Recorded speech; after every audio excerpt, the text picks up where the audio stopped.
noches. En nombre del director de la Real Sociedad Económica de Tenerife, don Jorge Domínguez, y del presidente de la Asociación Cultural de Santa Cruz, don Jesús Pedreira Calamieta, agradecemos su asistencia a esta nueva conferencia dentro del ciclo Tu Santa Cruz y la Ciencia en la Real Sociedad Económica del País de Tenerife. Se celebran desde mayo del 14 con un periodo cuatrimestral en enero, mayo y octubre. La última se celebró el 21 de enero del 16 con el título Algunos tesoros botánicos de Canarias, la leguminosa forrajera, por la bióloga Pilar Méndez Pérez, investigadora del Instituto Canario de Investigaciones Agrarias, con motivo de la proclamación del 2016 como Año Internacional de la Legumbre, en el 68º periodo de sesiones de la Asamblea General de Naciones Unidas.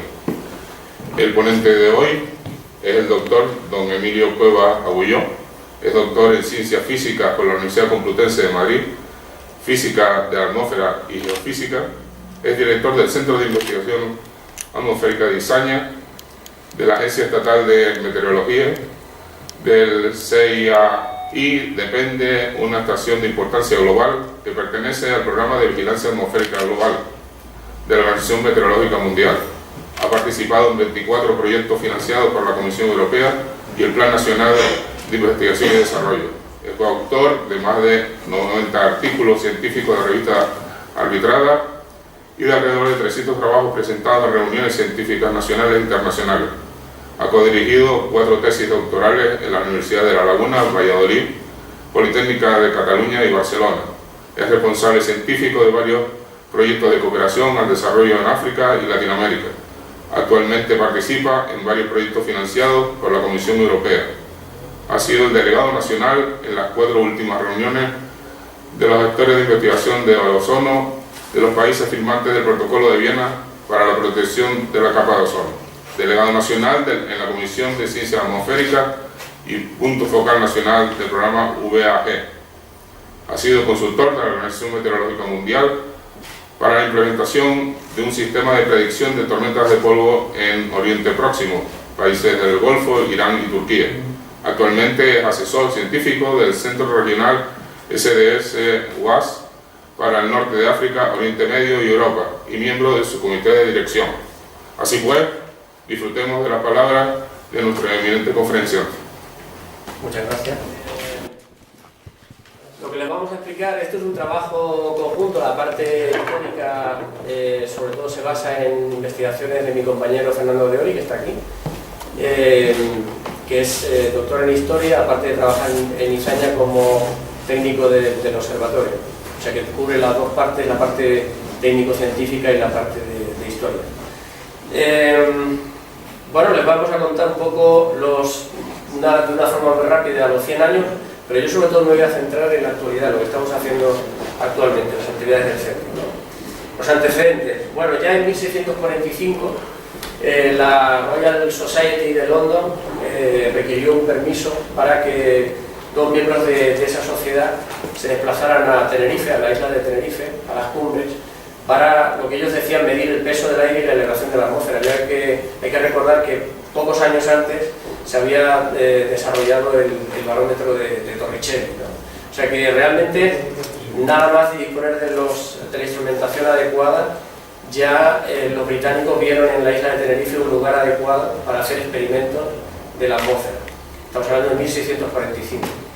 En 1799 el propio Alexander von Humboldt, no hace falta que lo escriba, es muy conocido aquí en la isla de Tenerife, ascendía también a las cumbres del Teide, al pico del Teide, y tomaba medidas de temperatura y presión atmosférica, aparte de, lógicamente, realizar otro tipo de observaciones por la que es realmente famoso, ¿no?, sobre la flora y la vegetación de la isla. Charles Darwin, probablemente algunos de ustedes no lo sepan, estuvo aquí en Tenerife, a bordo de la expedición del Beagle. Lo que no pudo desembarcar porque estaba el barco en cuarentena debido a una epidemia de cólera, pero no perdió el tiempo, y Charles Darwin, mientras estaba en la isla de Tenerife, en esos días hubo un episodio de calima, intrusiones de polvo que venían del Sáhara, y bueno, se dedicó a medir el diámetro de las partículas de polvo que venían del Sáhara. O sea que se puede decir que ese fue el precursor aquí de la investigación sobre las intrusiones de polvo del desierto, ¿no? En 1856, Charles Piazzi Smith, que sobre todo es famoso por su faceta como astrónomo, fue el primer investigador que realizó las primeras investigaciones y observaciones meteorológicas, y de hecho fue el primero que hizo un estudio científico sobre el mar de nubes. Estamos hablando de 1856, realizó las primeras medidas sistemáticas, o sea, no de subir y bajar, sino estar durante unos meses, creo que fueron 3 meses en total, en 2 observatorios, uno en Guajara, a 2.700 metros sobre el nivel del mar, y otro en Altavista, un poquito más alto, a 3.250 metros. Posteriormente, y ya en el siglo XX, a principios del siglo XX, Hergesell, que fue un investigador alemán sobre atmósfera, muy relevante, un meteorólogo, realizó sus primeras campañas de sondeos en aguas canarias a bordo de un buque que era propiedad del príncipe de Mónaco.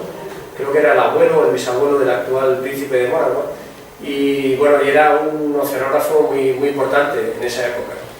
De hecho, hay un centro oceanográfico en Mónaco que fue fundado por él. Bueno, pues a bordo del Prince Alice se realizan las primeras observaciones en la vertical de la atmósfera, en el puerto de Tenerife, en las aguas de Canarias, usando tanto globos, con los que sujetaban una serie de sensores meteorológicos, como también cometas, unas cometas muy grandes, que son estos paralelepípedos que pueden ver aquí, estas de aquí, que estaban construidas con varillas de metal o de bambú y lona. Y bueno, este es Hergesell. Bueno, Hergesell en esa época impulsó el establecimiento del observatorio. No fue el primero que lo propuso, porque fue Teysseret de Bord, un francés, que aquí no lo he puesto, que fue el que descubrió la estratosfera, que es la región que está por encima de la troposfera, y el investigador francés que, digamos, descubrió o observó por primera vez la existencia del anticiclón de las Azores. Bueno, pues Teysseret de Bord, que en Francia es una eminencia científica, histórica para ellos, fue el que realmente propuso Tenerife como un laboratorio, la región de Tenerife, para lo que se llamaba la Aeroestación Científica Internacional. Y Hergesell fue el que realmente impulsó ese proyecto.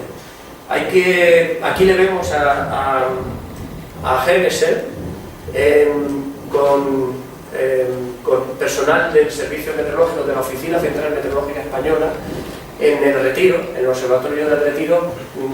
En esa reunión se decidió montar el Observatorio de Izaña. Fue en esa reunión en torno a 1908 aproximadamente.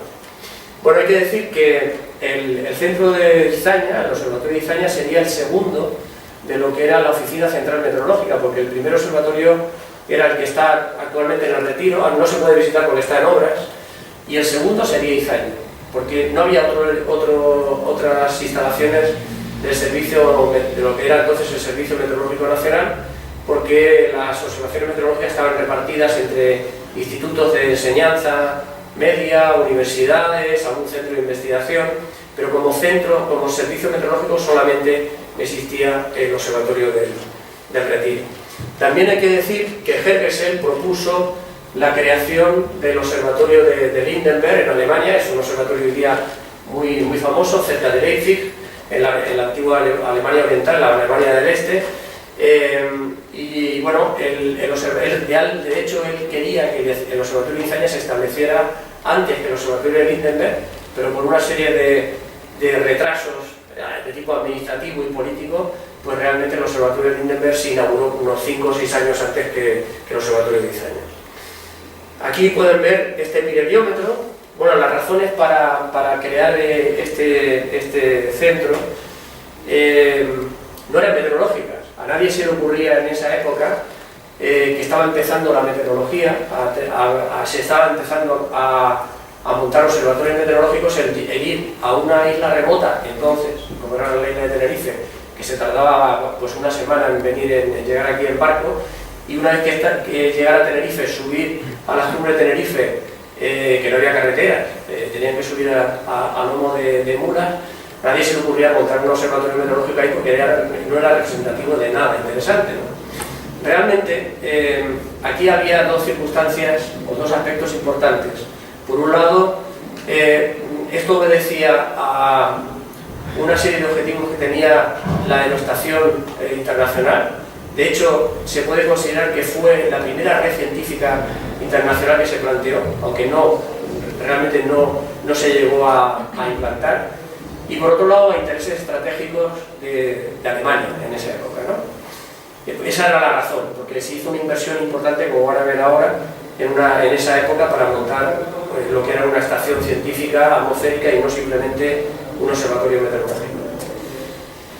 Bueno, en 1909 se instala en la Cañada de las Grietas, se instalan los alemanes, no sin cierta polémica, y de hecho esto produjo un conflicto diplomático entre España y Alemania, que está muy bien narrado por Fernando de Ory en uno de sus libros. Tiene varias publicaciones sobre la presencia de los alemanes y el origen del observatorio. Y bueno, lo que hay que considerar aquí es que esta caseta que ven, la caseta del Kaiser, que además Fernando y yo la llegamos a conocer en Izaña. Lo que pasa que, bueno, por una serie era otra época, en los años 90, a principios de los 90, desgraciadamente esa caseta se dejó derrumbar. Bueno, no hubo inversiones para poderla mantener, pero esta caseta es muy curiosa porque ahí donde la ven fue donada por el emperador Guillermo II de Alemania. Era una caseta que él utilizaba para moverse por Centro Europa cuando se movía en tren. En lugares donde no había alojamiento se le montaban esta caseta y la donó a los primeros meteorólogos y científicos alemanes. O sea que es reseñable la inversión y el interés que tenía Alemania en montar este observatorio aquí arriba. Esto está en lo que se llama la Cañada de la Grieta. Por la cañada, si van ustedes al Teide, a las cañadas, por el camino de las 7 cañadas, es relativamente relativamente cerca de lo que es el Parador Nacional, todavía se puede ver vestigios del antiguo observatorio, lo que es sobre todo en la base, la cimentación que hicieron. Porque este no fue la única instalación que montaron, sino que... Bien. Bueno, no lo he puesto aquí las fotografías, pero creemos que el conde Zeppelin donó otra caseta precisamente para albergar los globos que se volarían allí, y había otra caseta más. O sea que realmente la inversión que hizo Alemania, dense en cuenta que esto todo tuvo que subirse a lomos de animales, y el coste era enorme. Además eran construcciones de muy buena calidad para esa época, eran instalaciones provisionales de muy buena calidad. Bueno, mientras tanto, desde 1909 a 1916, entre polémicas, disputas diplomáticas a un nivel muy alto, a nivel de ministerios de asuntos exteriores, a nivel de embajadores, pues se realizaban las negociaciones para construir lo que sería el observatorio que ahora mismo tenemos en Izaña, que fue inaugurado en 1916. Y realmente hubo dos instalaciones. Esta, que era realmente el observatorio meteorológico, que albergaba la instrumentación, y este otro, que es mucho más grande, que es donde vivían los técnicos, los meteorólogos con su familia. Hay que darse cuenta que en esa época, vuelvo a repetir, no se subía y se bajaba, sino que la gente permanecía ahí durante meses, junto con sus familias, y los chiquillos recibían clase de los propios técnicos y meteorólogos de lectura, escritura, etcétera, etcétera. De hecho, tenemos un caso curioso, porque una de las personas que trabaja ahora mismo en secretaría, estamos hablando de los años finales de los 80-90, se crió con su abuela, que era cocinera, en el observatorio, nunca fue al colegio, y fue instruida en lectura y escritura por el personal del observatorio. Posteriormente ya se consiguió el graduado escolar, etcétera, y pudo trabajar con nosotros de administrativo. Bueno, en 1916 se inauguraba el Observatorio Meteorológico de Izaña, se crea por Real Decreto, y era el segundo observatorio, como he dicho antes, la segunda instalación de lo que era el Servicio Meteorológico Nacional. Bueno, voy saltando en el tiempo, porque la historia es muy larga y muy rica en detalles, pero voy saltando en el tiempo. Ya en los años 20 o 30, un personaje importante sería Nemesio López Solás, que no fue director del observatorio, pero sí jugó un papel importante en diferentes facetas del observatorio. Y bueno, se puede decir, para que vean que no solo actuó, lógicamente les quiero decir que después de la guerra civil, durante varias décadas, la actividad científica del observatorio que he mencionado antes, pues bueno, fue muy disminuida por falta de recursos, todo el mundo conoce la época de posguerra, pero en cambio tenía, por otro lado, su actividad como centro meteorológico nunca dejó no se interrumpió jamás, y por otro lado el observatorio en esa época, y hasta que se creó el Parque Nacional, realmente era la parada y fonda obligada de naturalistas, científicos, de diferentes disciplinas que querían investigar en las cañadas, ya sea geólogos, biólogos, botánicos, etc. Y realmente el centro de Izaña, el observatorio de Izaña, era la única instalación que había en esa zona, pues actuaba como un centro temático para toda esta serie de naturalistas excursionistas. De hecho, aquí pueden ver fotografías de estos excursionistas, que en esa época era una cosa muy extraña hacer excursiones, no era, ahora está de moda, pero en esa época no era muy habitual. Y bueno, el observatorio sí jugó un papel importante en transmitir y ser una base de conocimiento de todo lo que era la naturaleza del Parque Nacional, ¿no? De hecho, tenemos los libros de visitas comienzan en 1923 y tenemos firmas y agradecimientos de un montón de personas, naturalistas, científicos, excursionistas, que fueron durante décadas a Izaña. Bueno, hasta 1954, que ya se creó oficialmente el Parque Nacional del Teide. Perdón, porque me equivoco con los botones. Bueno, también en las décadas de los 40 y 50, a pesar de las penurias importantes económicas que había, cabe resaltar el papel de un meteorólogo muy famoso a nivel nacional y a nivel internacional también, que es Inocencio Fontuyol. A pesar de los apellidos que tiene catalanes, era canario, lo mismo que yo, que tengo unos apellidos que no soy canario. Trabajó de manera incansable en el observatorio y además realizó una serie de investigaciones muy interesantes con muy pocos medios. Realmente era un buen científico, porque con muy poca información era capaz de imaginarse cómo eran los procesos atmosféricos y cómo funcionaba la atmósfera. De hecho, no solo escribió los primeros tratados sobre el clima y el tiempo en Canarias, en Tenerife, lógicamente, en las cañadas, sino también en todo el norte de África. Él fue el primero que caracterizó además todo el sistema meteorológico, los grandes patrones meteorológicos que propiciaban las intrusiones de polvo del norte de África hasta Canarias. También hizo estudios notables sobre la meteorología en algunas plazas de África, como Sidi Ifni y lo que era el Sáhara, que entonces se llamaba Sáhara y Río de Oro, ¿no? Bueno, Fontuyol recibió un homenaje antes de su muerte en el observatorio de Izaña en los años 90. Perdón. Bueno, posteriormente, y dando otra vez otro salto, la penuria, digamos, científica termina hacia 1958, y no es casual. 1958, para todo el que se dedique a la geofísica, a la física de la atmósfera, a la física de la Tierra, es un año muy importante, porque es el primer año geofísico internacional. De hecho, en 1959 estaba previsto un eclipse solar muy importante, y lo que sucede es que bastantes grupos de investigación, sobre todo en astronomía y astrofísica europeos, deciden venir a Izaña, usar el observatorio como plataforma para instalar telescopios, fotómetros, pirheliómetros, para observar en 1959 el eclipse solar. Y esto realmente supone el inicio de las actividades del Instituto de Astrofísica de Canarias.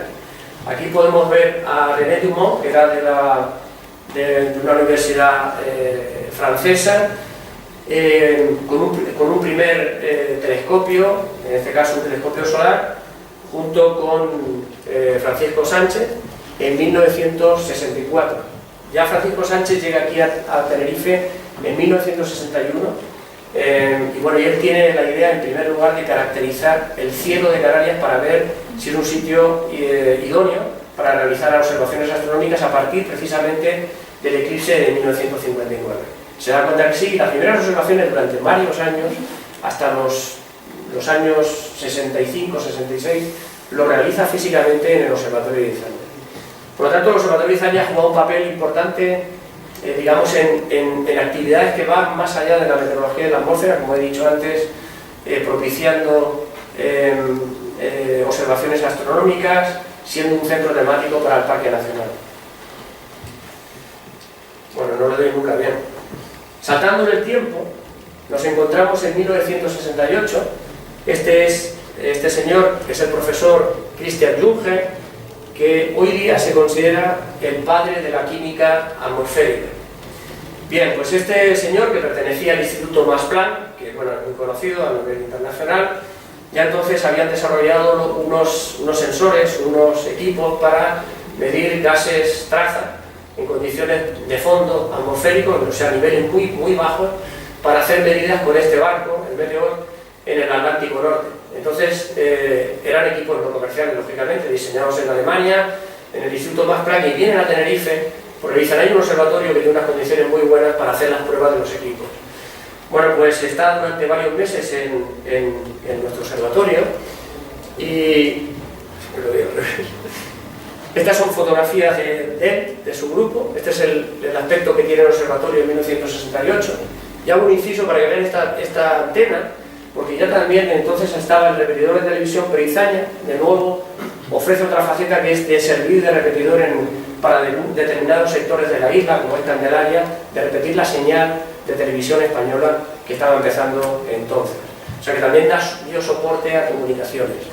Aquí vemos al profesor Abel, que era un colaborador del equipo de Christian Junge, y el profesor Abel es el primero que realiza un artículo científico sobre las propiedades químicas, de la composición química en Tenerife.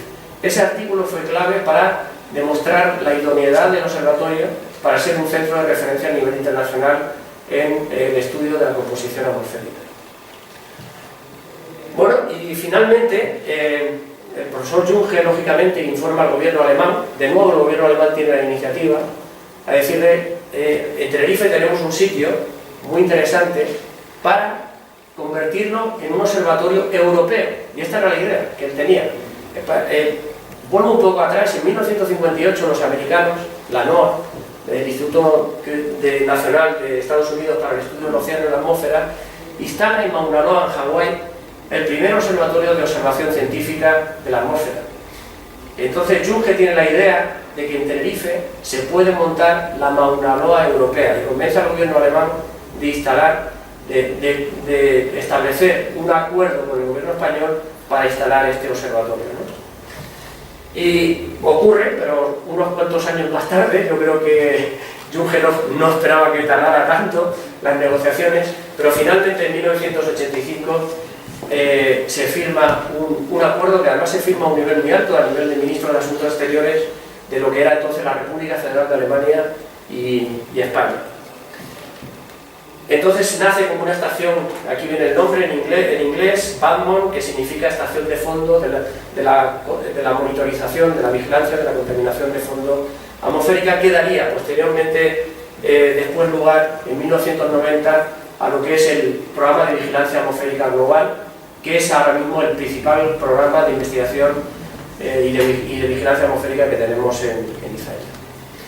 Y bueno, esto es muy rápido. La historia es muchísimo más rica, está llena de anécdotas, está llena de asuntos de muy alto nivel que curiosamente no son conocidas aquí en Tenerife, en Canarias.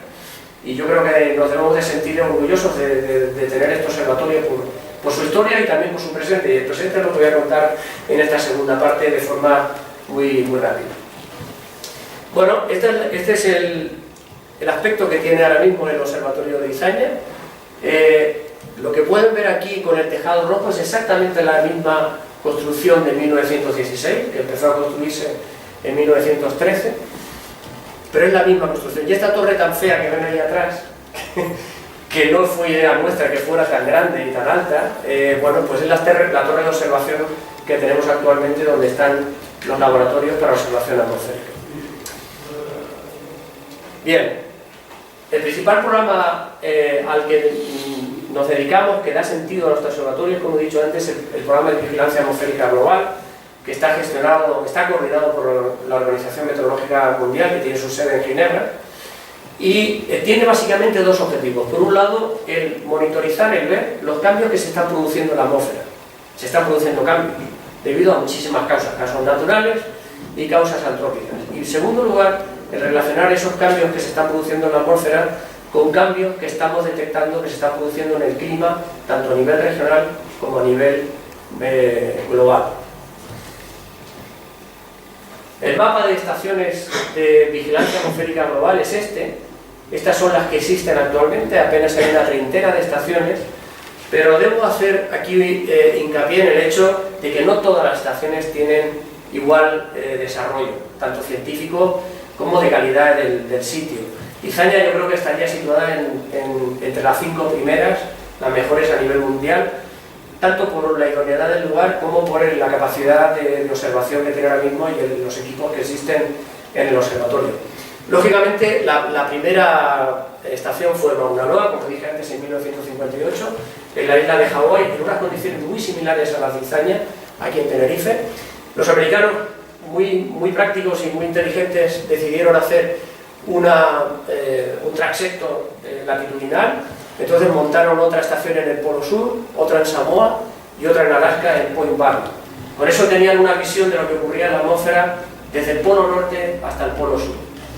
Después se fueron agregando otras estaciones, como por ejemplo Cape Grim en Australia, y nosotros poco después, fuimos después una de las primeras. Después han ido sumando otras, pero algunas no tienen un nivel de desarrollo equivalente a la de Izaña y a las americanas, por supuesto. Bueno, ¿qué infraestructuras tenemos ahora mismo? Lógicamente, el observatorio de Izaña es la más importante. El 90% de nuestras observaciones son de este observatorio, pero no es el único. Después, en Santa Cruz de Tenerife, tenemos lo que son las oficinas donde albergamos toda la parte administrativa y donde se encuentran los investigadores. Hay que decir que en Izaña básicamente van ingenieros y técnicos a hacer el mantenimiento, y también algunos investigadores de forma periódica, pues a hacer algunos cambios en los programas de investigación, de observación. Pero a Izaña básicamente van técnicos e ingenieros. Aquí en Santa Cruz tenemos otra estación, desconocida por supuesto, para el público porque es de investigación, donde medimos un montón de componentes atmosféricos, donde tenemos LiDAR. LiDAR son láser que apuntan a la atmósfera, tenemos ceinómetros, fotómetros. Está en la terraza de uno de los edificios de la calle principal de la avenida Anaga. Y después tenemos una estación en el norte de la isla, en un paraje precioso que es propiedad del Centro de Investigación Agraria Centro de Investigaciones Agrarias del Gobierno de Canarias, que está en el Botánico. Entonces aquí pueden ver estas son nuestras instalaciones, y aquí donde tenemos una estación de ozonosondeos, que es para ver la estructura vertical de la capa de ozono, y lo volamos normalmente los miércoles. Adicionalmente tenemos en Wilmar una estación que es gestionada por el Centro Meteorológico, donde hacemos 2 sondeos al día, uno a las 12 y otro a las 0. Estos son sondeos automáticos. Estos de aquí son muy complejos, son muy pesados, utilizamos unos globos muy grandes de 2000 gramos y son manuales. Se realizan normalmente los miércoles porque son muy caros. Cada lanzamiento puede costar en torno a 1.500 euros, ¿no? Y después finalmente la última estación, que no es menos importante, está en la estación terminal del teleférico, lo que se llama nosotros le llamamos PTO, Pico del Teide Observatorio, y aquí tenemos medidas de radiación y fotometría. Esta es una de las estaciones, junto con Jungfraujoch, en Alemania, más altas a mayor altitud de Europa y del mundo. Por tanto, en realidad Izaña, lo que es Izaña es la matriz está lógicamente en el observatorio de la montaña de Izaña, pero tenemos después estaciones satélites alrededor.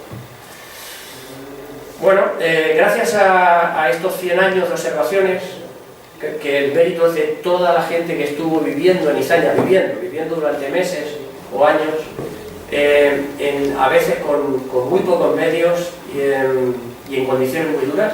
El clima de Izaña es muy duro, tanto si hace frío como si no, porque la sequedad es muy alta, muchas veces están por debajo de un 10% de humedad, es difícil respirar, es difícil dormir. Hay a veces valores de ozono muy altos, naturales, no de contaminación, debido a que el observatorio está a altura, y hay dosis de radiación muy altas, de radiación ultravioleta, con lo cual realmente, bueno, yo cuando subo a veces a Izaña, hoy por ejemplo que he subido, esta noche estaré muy cansado porque realmente Izaña cansa, las condiciones ambientales de Izaña cansan. Vuelvo a decir ya, en condiciones de tiempo adverso, con vientos de 100 km por hora, nevadas, cencelladas, etcétera, etcétera, etcétera. Bueno, gracias a toda esta gente que estuvo trabajando en Izaña, perdone, bueno, debería de salir aquí, pero no sale, no sé por qué, una serie ya centenaria, de meteorológica, de temperatura y de humedad, de presión, de viento. Lo siento, no sé por qué razón no sale en este... Bueno, esto nos ha permitido, es una de las pocas estaciones centenarias que hay a nivel mundial y sobre todo que esté en la troposfera libre. Cuando digo troposfera libre es que no está pegado al nivel del mar, donde hay un montón de perturbaciones, ¿no? Está en una montaña y por lo tanto está en un estado de atmósfera puro, muy puro. Bueno, no ven la gráfica, pero se la cuento. La gráfica esa lo que muestra, es impresionante, es que a partir de los años 80, 70, pero sobre todo los 80, hay un incremento de temperatura importante. Realmente ese incremento es actualmente de 1,5 grados desde el inicio de las observaciones hasta ahora. Eso es lo que llaman el calentamiento global, que es parte del cambio climático y es una evidencia y es similar al que se produce en otras estaciones centenarias como Izaña. ¿Y esto a qué es debido? Bueno, pues ya empiezo con los programas de observación que tenemos. El incremento de temperatura que estamos observando hoy día, hay una parte que es una variabilidad natural, que siempre ha existido, el clima cambia de forma natural, pero hay otra parte que es antrópica, y esa parte antrópica es básicamente debido al incremento de gases de efecto invernadero. Aquí ven algunos, pero el más importante es este es el dióxido de carbono. Nosotros lo llevamos midiendo desde el año 1984 de forma ininterrumpida. Es de las series más largas del mundo. De hecho, en Europa, la serie de metano y de CO2 son las dos más largas y de mayor calidad que hay en Europa. También medimos metano, NO2 y N2O, nitroso, y otra molécula que se llama hexafluoruro de azufre, que está en unas concentraciones muy bajas. Esto es enormemente dificultoso de medir. El CO2 no tanto, estamos hablando de 400 partes por millón, quiere decir que somos capaces de detectar 400 moléculas de CO2 en 1 millón de moléculas de aire.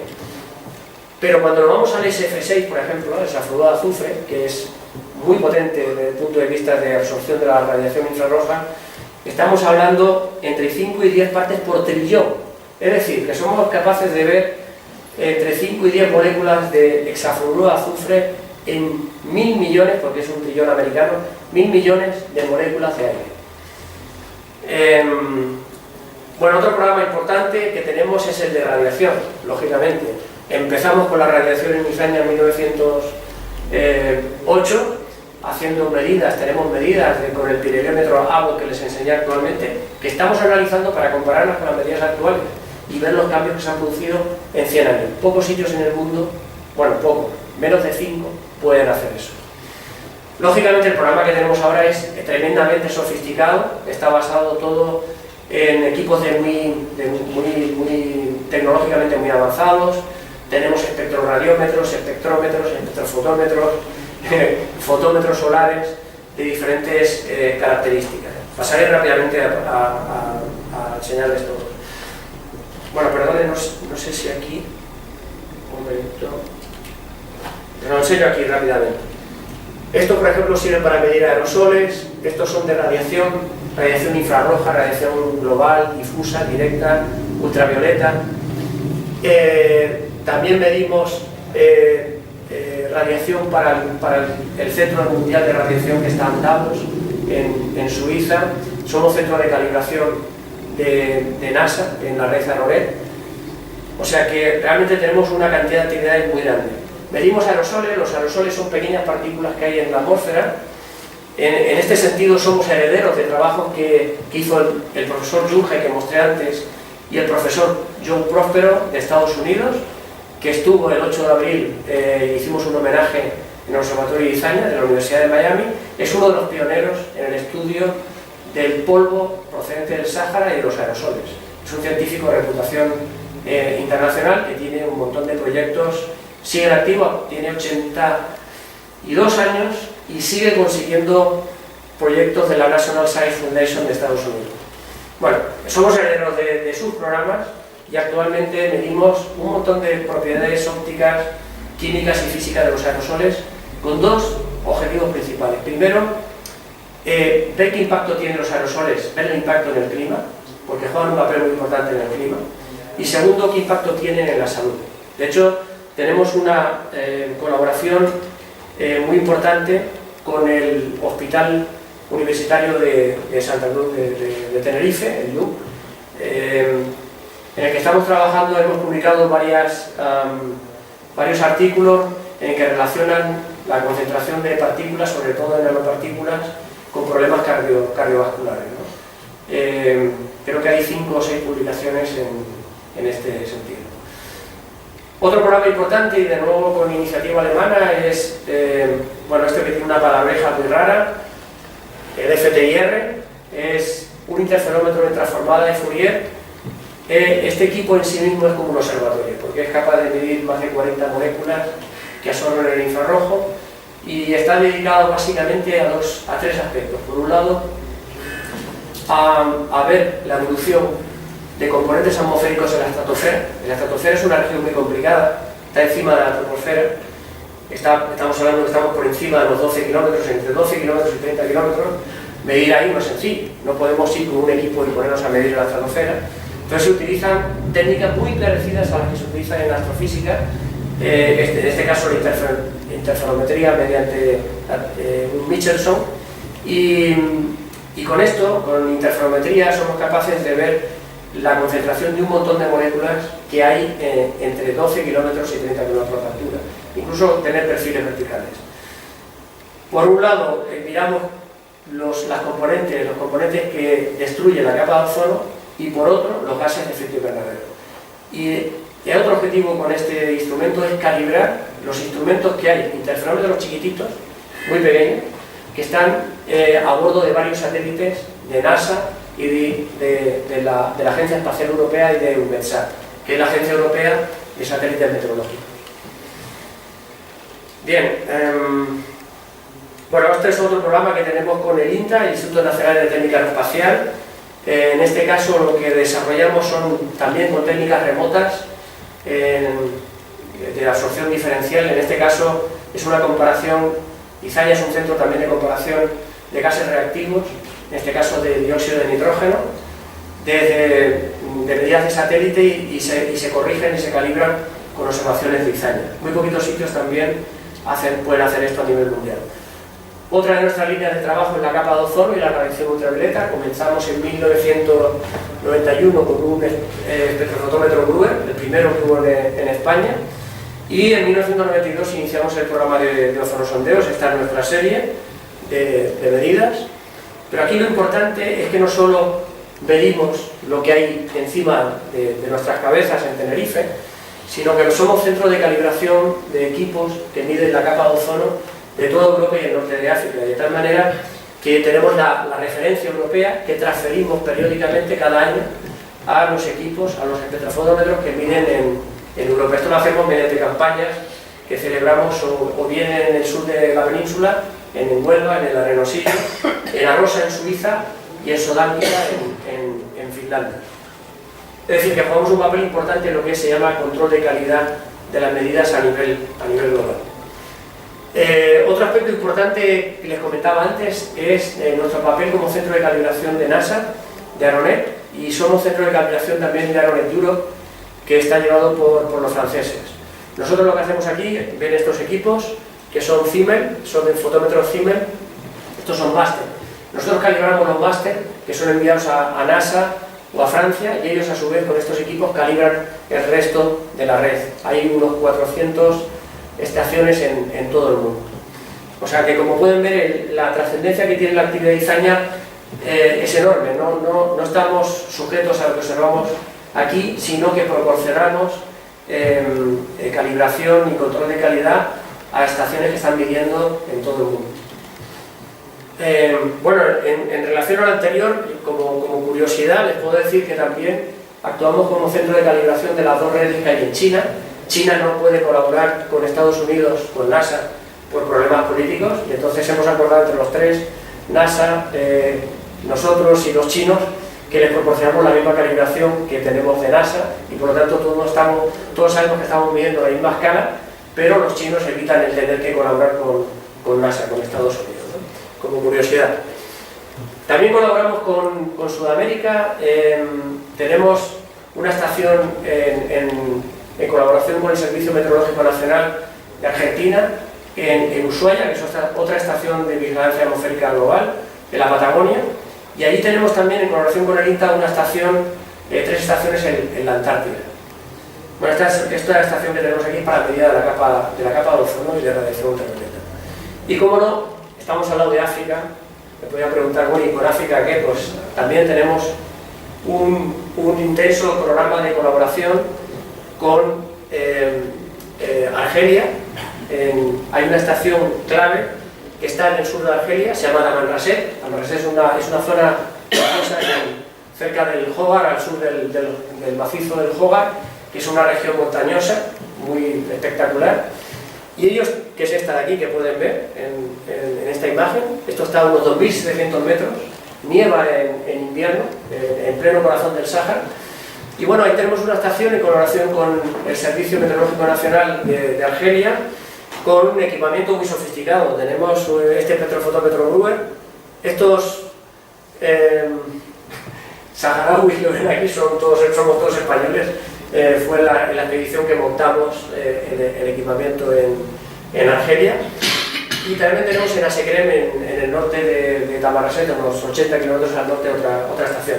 Esta estación, hay que decir que a pesar de todos los problemas que hay en la región de inseguridad, etcétera, etcétera, sigue funcionando y tenemos los datos en tiempo real de todos los equipos que tenemos allí.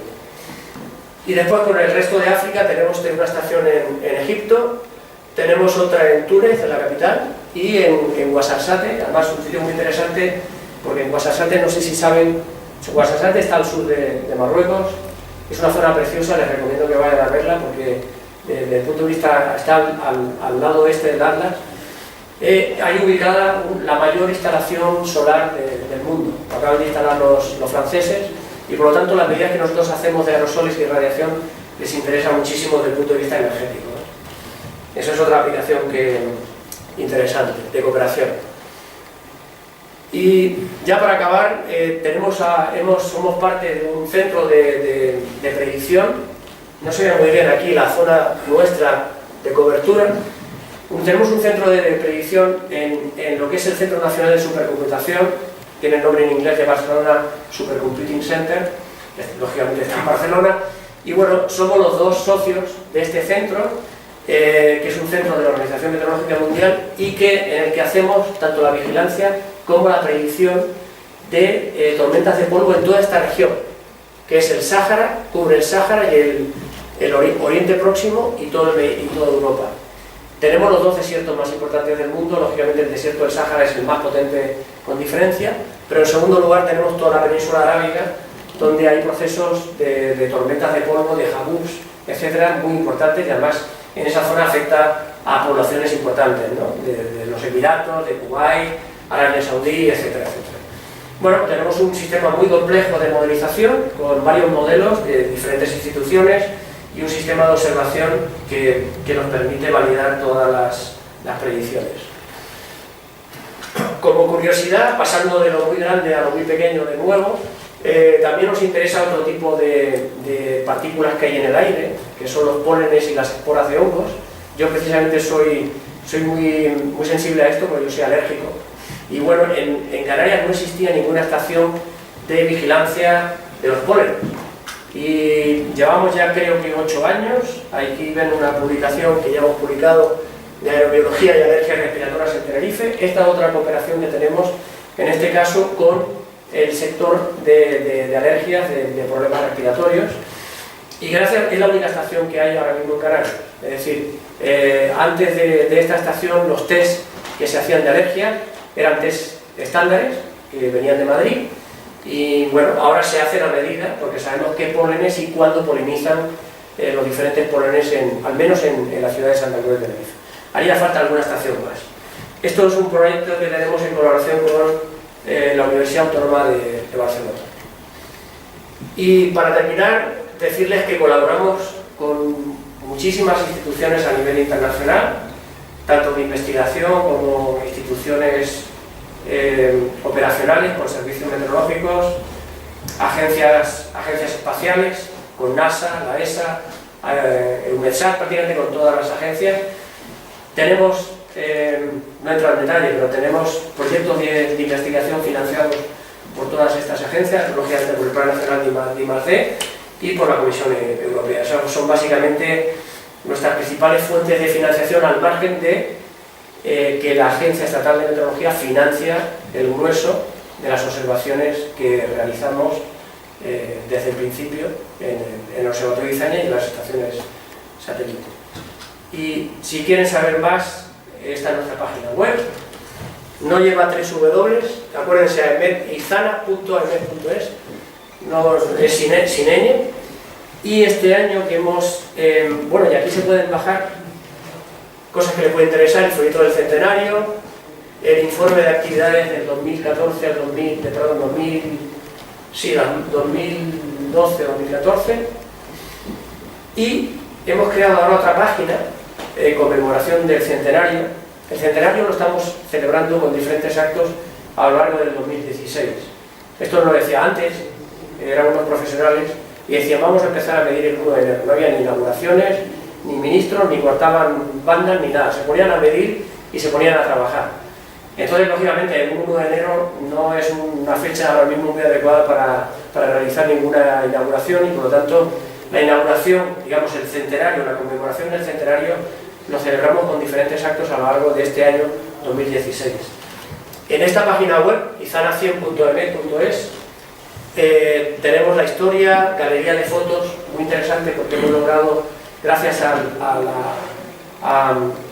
la iniciativa de diferentes personas que nos han proporcionado material gráfico, tenemos un recorrido histórico gráfico desde sus inicios hasta ahora, por décadas. Colgamos eventos y información varia, y vamos dando cuenta de todo lo que vamos haciendo a lo largo de este año. Y ahora sí que ya acabamos. Muchas gracias.